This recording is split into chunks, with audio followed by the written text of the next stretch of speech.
Hello friends, welcome to my channel Easy Science and Mathematics. आज आपण इयत्ता 10वी विज्ञान 2 तिसरे प्रकरण life processes in living organism part 2 हे घेणार आहोत. सजीवांमधील जीवन प्रक्रिया भाग 2. या आधीच्या प्रकरणामध्ये तुम्ही सजीवांमधील जीवन प्रक्रिया बघितलेल्या आहेत. You know different life processes like respiration, excretion, circulation are carried out in all living organisms. आपल्याला माहिती आहे की सजीवांमध्ये प्रजनन, श्वसन, रक्ताभिसरण, उत्सर्जन या प्रक्रिया सुरू असतात. आज आपण या व्हिडिओमध्ये सजीवांमधील अशीच एक प्रक्रिया अभ्यासणार आहोत, ती म्हणजे that is called reproduction. So what is meant by reproduction? Formation of new organism of same species by earlier existing organism is called as reproduction. अस्तित्वात असलेल्या सजीवांपासून नवीन सजीव तयार होण्याच्या प्रक्रियेला रिप्रोडक्शन असे म्हणतात. Now, what are the important characteristics of this reproduction? It is the important character of living organism as well as it is reason of evolution of each species. You have learned about evolution. Now, reproduction, it is the reason of evolution because the next generation is more upgraded than the former generation. एका सजीवापासून त्याच प्रजातीचा नवीन सजीव तयार होण्याच्या प्रक्रियेला प्रजनन म्हणतात. प्रजनन हे सजीवाचं विशेष लक्षण आहे आणि प्रत्येक प्रजातीच्या उत्क्रांतीसाठी ही प्रक्रिया कारणीभूत आहे. आपण बघतो की पुढची पिढी ही आधीच्या पिढीपेक्षा जास्त हुशार असते, म्हणजेच पुढच्या पिढीत बदल होते, उत्क्रांती होते आणि म्हणून प्रजनन हे उत्क्रांतीसाठी कारणीभूत घटक आहे. Because of reproduction, that means the process does not help the living being to remain alive, but it maintains the species of that living organism. Reproduction म्हणजेच प्रजनन ही प्रक्रिया सजीवाला जिवंत ठेवण्यासाठी आवश्यक नाही, परंतु त्या ठिकाणी त्या सजीवाची प्रजाती टिकवून ठेवण्यासाठी ही प्रक्रिया आवश्यक आहे. There are two types of reproduction, asexual reproduction and sexual reproduction. प्रजननाचे दोन प्रकार आहेत, अलैंगिक प्रजनन आणि लैंगिक प्रजनन. आज आपण अलैंगिक प्रजनन प्रक्रियेचा अभ्यास करणार आहोत. Now, what is meant by asexual reproduction?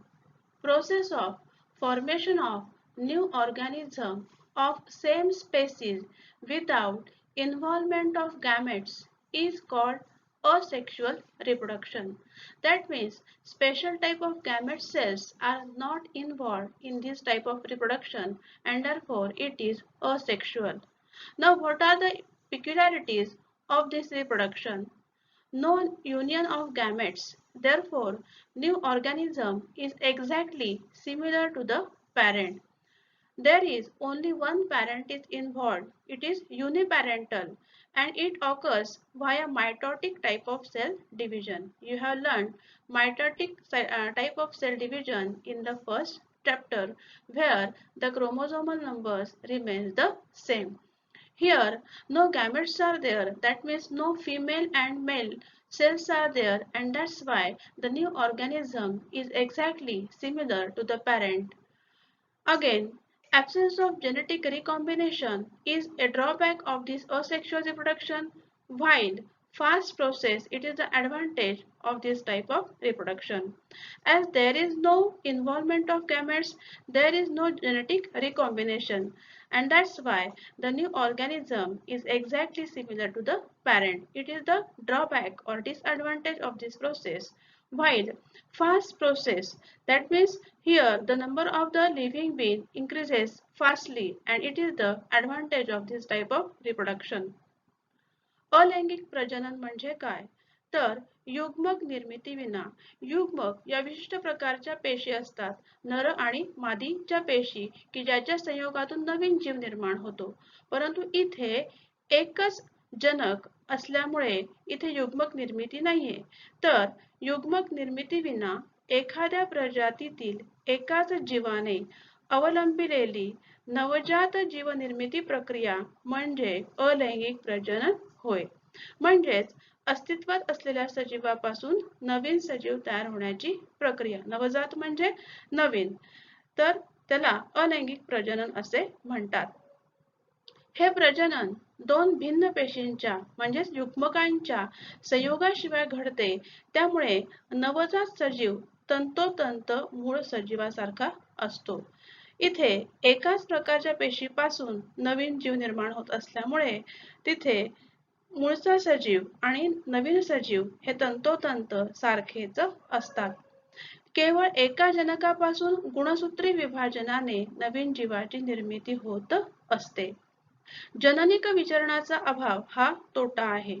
जननिक विचरण याचा अर्थ आधीची पिढी आणि नंतरची पिढी तंतोतंत सारखी असते. त्याच्यात कुठलाही त्यांच्या जनुकांमध्ये बदल होत नाही. त्यामुळे नवीन पिढीत कुठलेही नवीन गुणधर्म तयार होत नाहीत.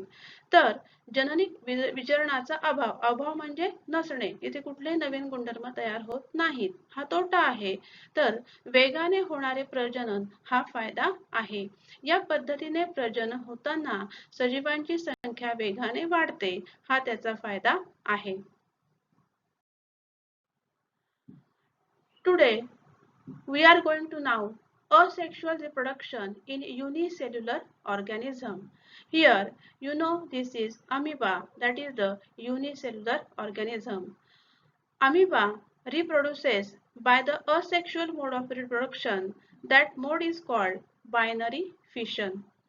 Now here, what happens during binary fission?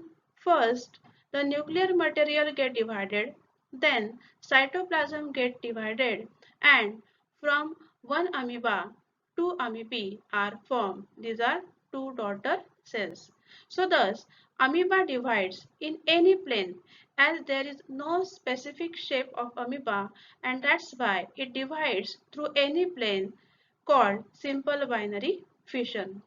Like amoeba, that is the prokaryotic bacteria, protists like amoeba, paramecium, euglena, and eukaryotic cell organelles like mitochondria and chloroplast perform asexual reproduction by binary fission.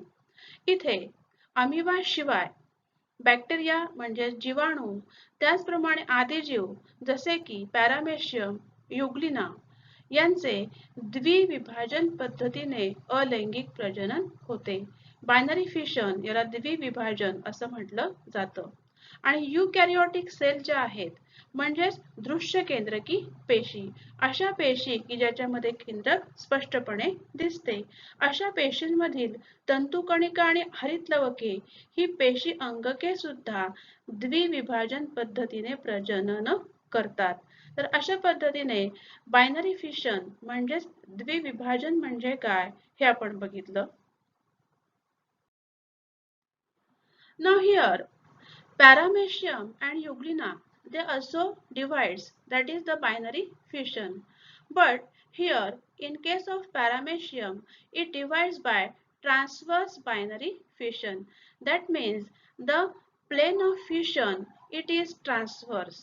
म्हणजे ज्या अक्षातून त्याचं विभाजन होते तो आडवा अक्ष आहे आणि इथे आडवे द्विविभाजन होते. म्हणजे एका पॅरामेशियम पासून दोन पॅरामेशियम तयार होताना त्याचं विभाजन आडव्या पद्धतीने होतं.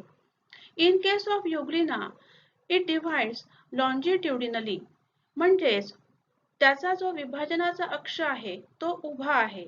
That is called longitudinal binary fission. त्यालाच उभे द्विविभाजन असे म्हणतात.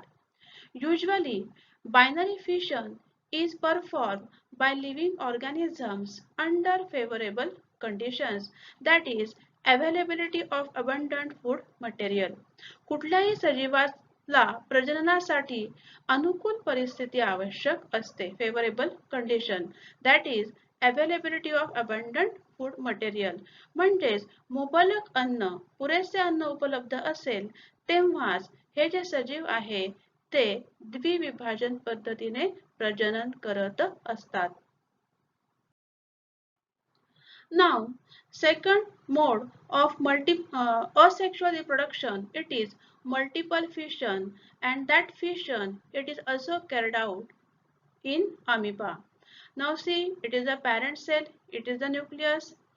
Now here, around this cell, a protective covering is formed that is called cyst, and inside the cyst, the amoeba, that is a nuclear material, and the cytoplasm get divided, and from one amoeba, more amoebae are produced.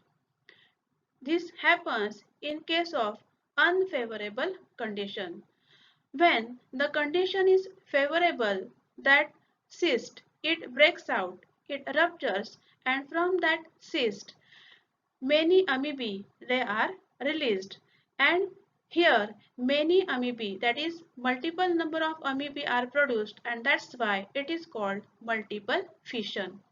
See here, in adverse condition, amoeba performs multiple fission. It becomes round and forms protective covering around plasma membrane called cyst. The outer layer of a cell it is called plasma membrane. As amoeba it is unicellular, its outer membrane it is the plasma membrane, and around that plasma membrane cyst is formed.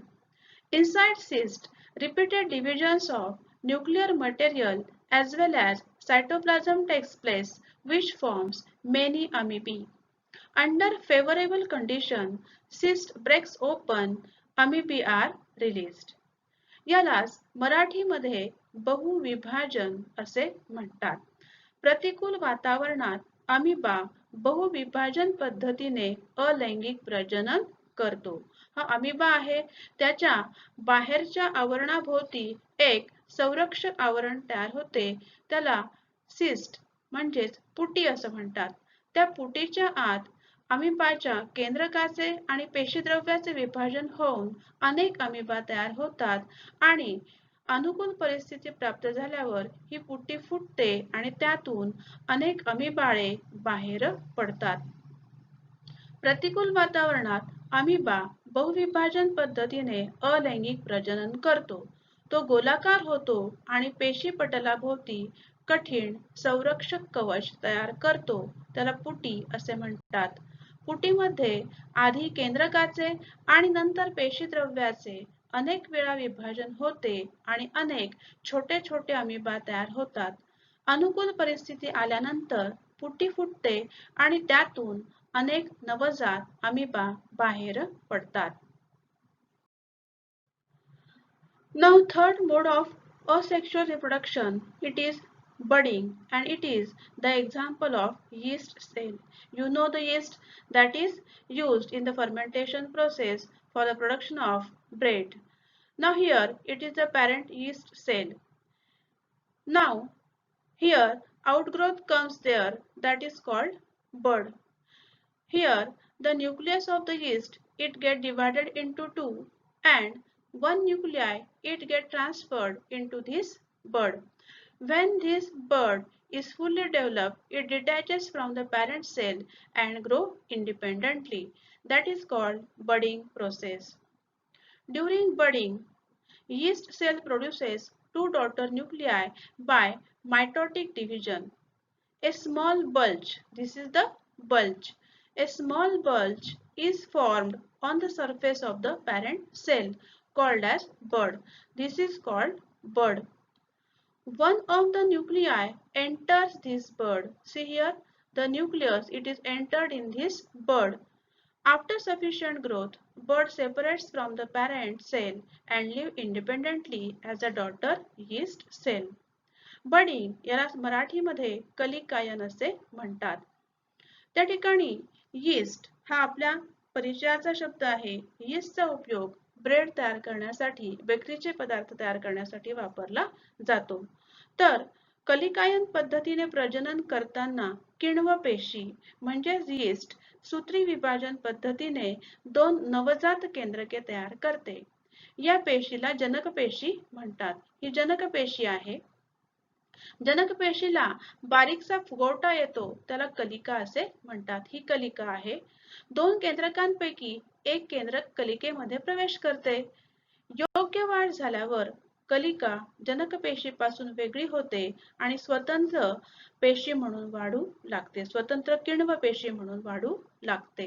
तर अशा पद्धतीने कलिकायन म्हणजे काय हे आपण बघितलं. Next, asexual reproduction in multicellular organism. Up till now we have learned in case of unicellular organism. Now, what is in case of multicellular organism? Here, the familiar example, it is the Spirogyra. Now, the process of asexual reproduction in Spirogyra, it is fragmentation. Whenever there are plenty of water and nutrients, Spirogyra grow up very fast and breaks up into many fragments, and each fragment start to live as new Spirogyra. जेव्हा मुबलक पाणी उपलब्ध असते, पोषक द्रव्य nutrients पोषक द्रव्य उपलब्ध असतात, तेव्हा स्पायरोगायरा वेगाने वाढतो आणि त्याचे मेनी फ्रॅगमेंट्स अनेक खंडांमध्ये विभाजन होते. मग प्रत्येक खंड स्वतंत्र स्पायरोगायरा म्हणून जगू लागतो आणि म्हणून या प्रक्रियेला खंडीभवन असे म्हणतात. Now, second mode of asexual reproduction in multicellular organism, it is regeneration. Regenerationचं आपल्या परिचयाचं उदाहरण म्हणजे पाल. पालीची शेपटी सुटल्यानंतर कालांतराने जर तुम्ही बघितलं तर तिला नवीन शेपटी आलेली असते. That is because of regenerative cell. विशिष्ट प्रकारच्या पेशी त्याला रिजनरेटिव्ह सेल म्हणतात आणि त्यापासून पालीला पुन्हा शेपूट येते. तसेच इथे प्लॅनेरिया या सजीवाचं उदाहरण दिलेलं आहे. Under certain situation, planaria breaks up into two parts and thereafter each part regenerate remaining part of the body and thus two planaria are formed. काही विशिष्ट परिस्थितीमध्ये प्लॅनेरियाचे शरीराचे दोन भाग झाले तर त्याचे दोन्ही भाग त्या ठिकाणी नवीन प्लॅनेरिया तयार करतात. इथे आपण बघू शकतो हा जनक प्लॅनेरिया आहे आणि त्याच्यापासून हे दोन प्लॅनेरिया तयार झालेले आहे.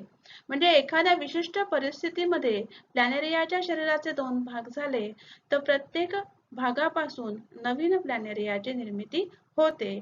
या प्रक्रियेला रिजनरेशन म्हणजेच पुनर्जनन असं म्हटलं जातं. Now here it is budding in hydra. It is the hydra. See here on the body of hydra a bud is formed and then that bud produces new hydra. Now what happens in case of budding? Let us see. An outgrowth is formed on the body of hydra by division of regenerative cells. Regenerative cells are present in hydra and because of the division of regenerative cell, a bud is formed. That bud grows progressively to form new hydra. See here, new hydra is formed from this bud.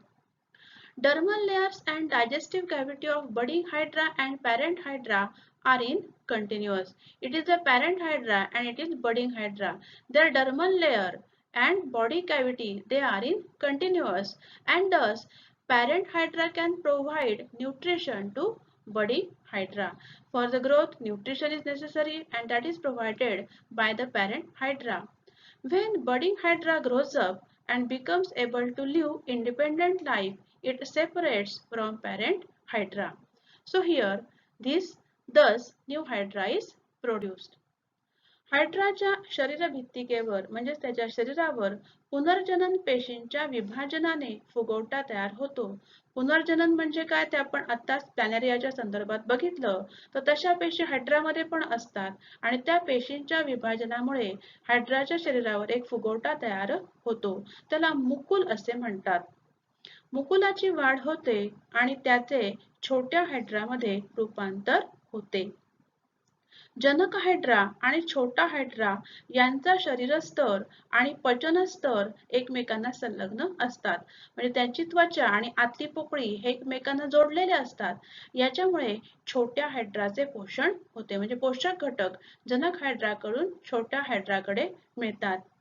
जेव्हा छोट्या हायड्राची वाढ स्वतंत्र जगण्याइतकी होते, तेव्हा तो जनक हायड्रापासून वेगळा होतो.